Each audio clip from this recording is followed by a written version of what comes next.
Sensory words. Sensory words arise sense in your writing from unimaginative to imaginative. Sensory words are descriptive. They describe how we experience the world, how we smell, see, hear, feel, or taste something. Poetry that is rich in sensory details helps the reader perfectly envision the scene the poet is describing. Look at this sentence: I walked in the grass. It gives us just mere details of what a person has done. Let's read the modified sentence. The charred scent of the crisp, freshly burnt grass stabbed my nose as it crumbled under my feet. This is so very well explained. So, charred scent here means that the grass has been burnt and turned black. Freshly burnt grass. So, the grass which was crisp and dry was freshly burnt. Stabbed my nose. So, the scent or the odor of the burnt grass stabbed the person who was sensing it. Can someone stab any person with any person's nose with a scent? Yes, here the person is experiencing the odor as if his nose has been stabbed, so the odor was painful for him as it crumbled under my feet. So crumbled, that means it moved under the the dry grass which has charred, moved under the feet of the person walking over there. This is like too much of an explanation. Metaphors can also play a prime role, describing a breakup as creating a sharp, stabbing pain, for example, helps the reader better understand the emotions a poet is feeling. When you just say a breakup, it means that it says that you have no more relation and the relation has ended. But when you are using these words, creating a sharp stabbing pain, this clearly shows the emotions attached towards the relation which was broken. So, metaphors do play an important role, bringing empathy to the listener or the reader. Similes are also common. A poet might describe her emotions like a rolling tide, like a rainbow in the sky, like a bird flying high in the sky, like a free butterfly. These are all the similes which the poets usually use in their poems to bring imagery. Most good poems use some sensory imagery, but sensory poems are poems that are particularly rich in sensory imagery. Today, let's read one such poem, Winter.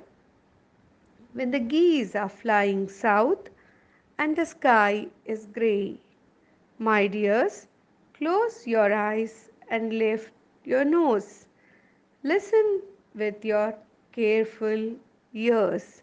So, in the first stanza, we can see the poet saying that the geese are flying towards the south.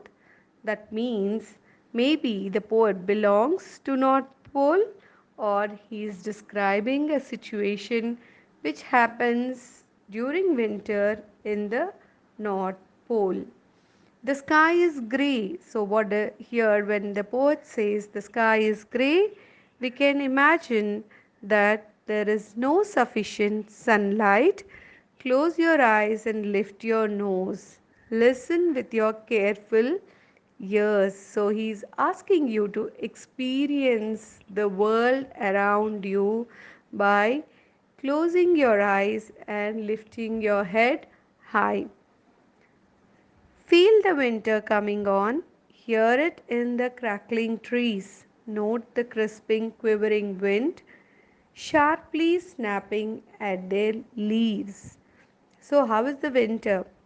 Feel the winter coming on. So, the winter is coming on. How is it coming on? Hear it in the crackling trees. So, the trees, usually during winter, there is insufficient humidity. So, when there is no humidity, the air is dry and all the leaves are dried up. You can see that the trees, the barks of the trees, and the little branches are breaking and make a crackling sound. Note the crisping, quivering wind. So the wind is also crisp. Why is the wind crisp? Because it doesn't have any moisture in it. Sharply snapping at their leaves. So they are whatever little leaves are left over, the wind is blowing them off. Next stanza. Feel it on the window panes, chilly glass on the fingertips. Mark the biting of the air, heated breath on numbing lips. So you can see how is the winter. It is chilly on the on the glass. So you can write your name. Your fingertips are getting cold. Mark the biting of the air. Can air bite? No, right? But here, to arise your sense, the poet is using the word biting air. So the air in winter is so painful. The coldness is so painful. It feels as if it is biting your skin. Heated breath.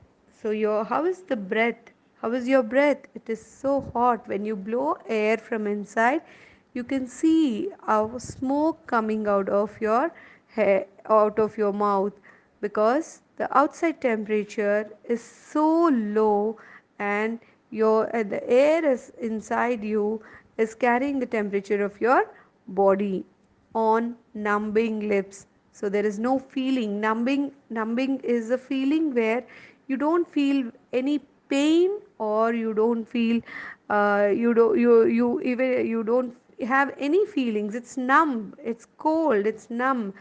Okay, you don't have any pain on it. Where usually when you are given anesthesia for a small cut or for a small suture in the operation theater, they give you anesthesia and you and that particular part of your body is numbed. You don't have any feelings. So when the winter air, which is so cold, is blowing against your skin is also turning numb. It doesn't have any feelings, it doesn't feel any pain. Then see it in the early eves, in the glowing sunset, where shadow of the naked trees rattle in the biting air. In the glowing sunset, so the sun is glowing while it is setting also. Shadow of the naked trees. How can trees be naked? Here, during winters, all the leaves of the trees are fallen and the trees are just appearing with branches and its trunk. So that is why the poet is calling them naked trees. So he's comparing the leaves and the flowers and the fruits of the tree to the dress of the tree.